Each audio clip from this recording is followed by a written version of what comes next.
So hello guys. आज यार ये प्रॉब्लम साथ में सॉल्व करते हैं। इसमें क्या है कि एक क्वेश्चन पढ़ते हैं। Given an unsorted array of size n that contains only non-negative integers, find a continuous sub-array that adds to a given number is and returns the left and right index one based indexing of that sub-array। So basically क्या है कि एक array दिया हुआ है हमें n size का और नॉन नेगेटिव नंबर्स रहेंगे उसमें इंटीजर्स। तो हमें सब एरे फाइंड करना है। सब एरे में बस लेफ़्ट और राइट इंडेक्स होगा जो कि मतलब कंटिन्यूस सब सम करने पर उस सब एरे के एलिमेंट को एस के इक्वल हो। तो हमें लेफ़्ट वाला और राइट वाला इंडेक्स बताना है कि कौन सा क्या होगा। मतलब एक सब एरे देना है जिसमें लेफ़्ट और राइट इंडेक्स होगा। और अगर ऐसा कोई एलिमेंट मतलब ऐसा सम इक्वल नहीं होते हैं तो हमें -1 करना है। और अगर मल्टीपल ऐसा कुछ मिलता है तो हमें पहला वाला जो इंडेक्स होगा उसको रिटर्न करना है। तो चलो सॉल्व करते हैं। पहला एग्जांपल ले लो, जैसे ये वाला है 1 2 3 5, ठीक है ना।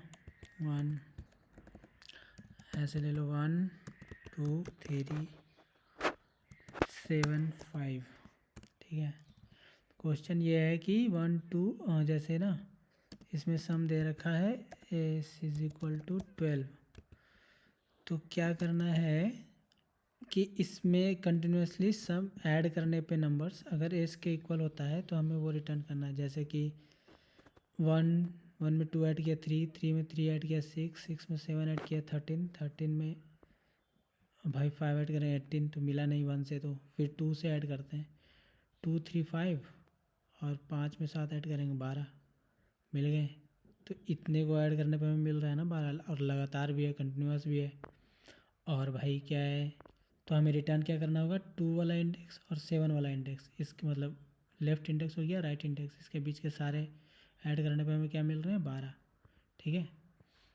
तो भाई एक तो सिंपल अप्रोच हमने ये देख लिया कि ऐसे ऐसे चेक करते जाए बार बार, ठीक है ना। अब इससे सम करके ऐसे, तो ये तो भाई कॉम्प्लेक्सिटी ज़्यादा हो जाएगी।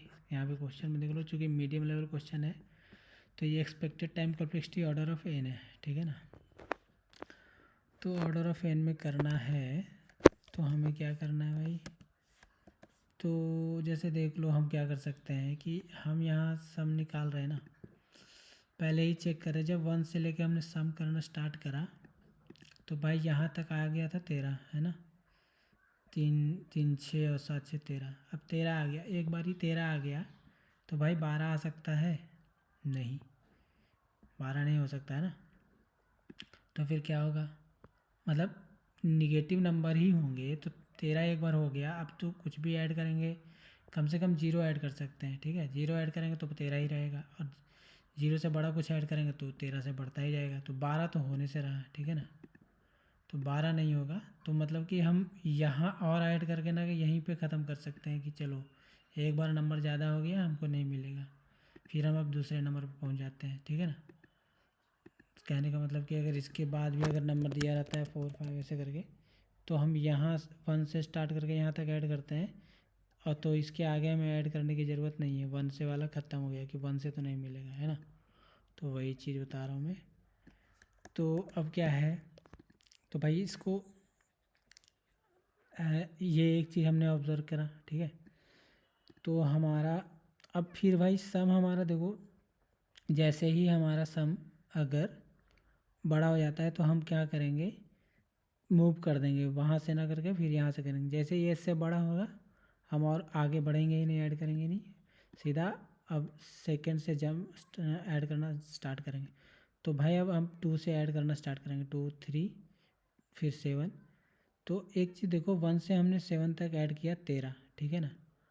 अब हम क्या बोलते हैं कि भाई अब ज़्यादा हो जाएगा, तो हमने 2 से ऐड करना चालू किया। तो भाई हमने 2 से फिर से ऐड करना स्टार्ट कर दिया, 2 3 7 को ऐड कर रहे हैं। क्यों कर रहे हैं ऐड, नीड नहीं है ना ऐड करने की। भाई एक बार 2 3 7 को ऐड कर मतलब हमने जब 1 से लेके यहाँ तक ऐड कर लिया है तो फिर से हमें इस इतना ऐड, ये क्या बोलते हैं 2 3 7 को ऐड करने की नीड है नहीं। हम सिर्फ 1 को माइनस कर देंगे, हमें इतना सम वाला निकल जाएगा।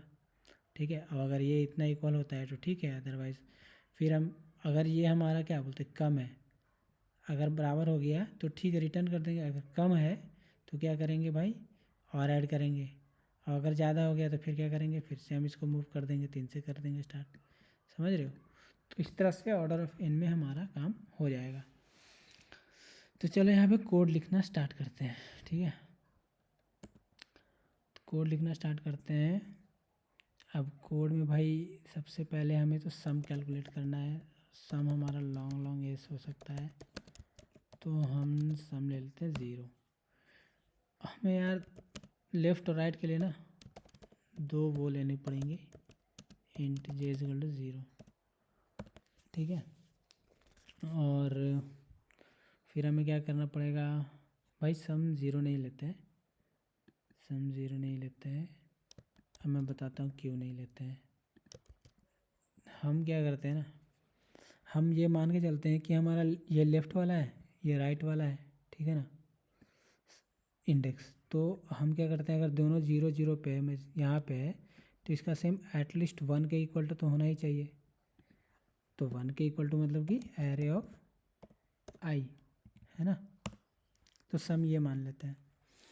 अब हम चेक करेंगे, अब हम लूप चलाएंगे एक, कब तक, जब तक जे भी लेस देन हो एंड लेफ़्ट वाला भी और राइट वाला भी एन से बड़ा ना हो, तब तक चलाएंगे। और हम चेक लगा देंगे सिंपल सा कि इफ़ अगर हमारा सम भाई सम अगर इक्वल टू एस हो जाएगा तो हम क्या करेंगे भाई, आंसर के लिए एक वेक्टर बना लेते हैं। ठीक है ना, इसमें ही रिटर्न कर देंगे, लिख देंगे आंसर डॉट पुश बैक, है ना, क्या आई एंड फिर जे, राइट। और रिटर्न भी कर देंगे भाई, जब बराबर हो ही गया तो हम रिटर्न ही कर देंगे आंसर को। दूसरा केस क्या हो सकता है कि हमारा सम अभी छोटा हो, एल्स इफ सम जो है हमारा अभी छोटा है, मतलब यही वाला अभी और ऐड हो सकता है नंबर, है ना। तो हम क्या करेंगे, नंबर को ऐड करेंगे। तो पहले भाई हमें इंडेक्स को वहाँ पे ले जाना पड़ेगा। हम जे के पास हैं, सम हमारा इतना है, 2 के पास जाएंगे तब ना हम ऐड करेंगे। तो पहले हम जे के इंडेक्स को बढ़ाएंगे, पहले गए, फिर हमने सम में उस इंडेक्स पे जो आइटम है उसको इंक्लूड करा। ठीक है, अब हम क्या करेंगे, और तीसरी चीज़ ये हो सकती है भाई कि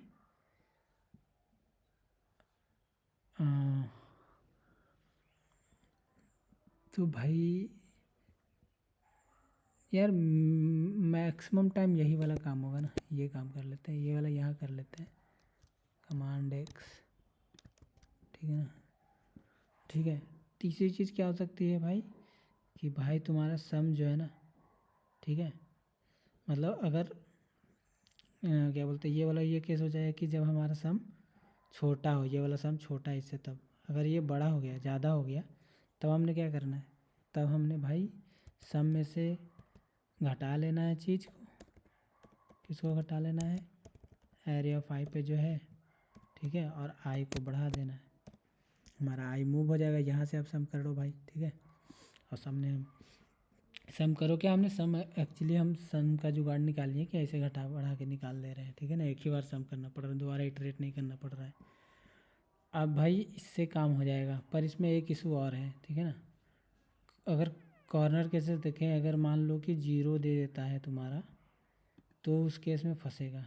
ठीक है, अब कैसे फंसेगा ये देखो कि अगर सम इक्वल टू 0 है, समझ रहे हो, अगर एस 0 दे दिया तुम्हारा, तो भाई क्या करोगे, अगर 0 दिया है, जब तक अगर 0 ना हो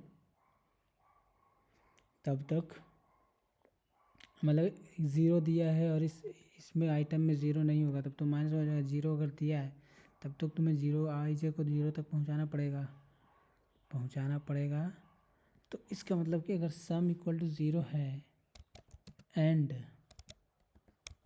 एरे ऑफ आई भी 0 है, ठीक है, एंड एस भी 0 है, तब तुम क्या कर सकते हो, आई अगर वहाँ पे पहुँचता है ना तो आई, ठीक है ना, और आई प्लस वन ही कर दो भाई, आई प्लस वन ही कर दो, ठीक है। इस केस में हो जाएगा कि अगर सम ज़ीरो है तो, अगर सम केस अगर नहीं है ज़ीरो, एल्स इफ दूसरी केस क्या हो सकती है कि sum is equal to S है but S not equal to zero है, तब क्या होगा, तब भाई तुम्हारा आई जे वाला काम करेगा, आई प्लस वन और जे प्लस वन, ठीक है ना। इसमें आई इसलिए कर दिए क्योंकि अगर मान लो सम ज़ीरो ही है, ठीक है ना, ज़ीरो ही है तो भाई ज़ीरो तो हमें उसी पे जाकर मिलेगा ना, तो आई और जे तो वही होना चाहिए, अगर ज़ीरो नहीं है तब हमें आई और जे का डिफरेंस में कुछ मिलेगा, ठीक है आइटम। तो फिर ये चीज़ है, तो भाई एक चीज़ ये भी हटा सकते हो कि it's not equal to zero. अब इसको कंपाइल करते हैं भाई,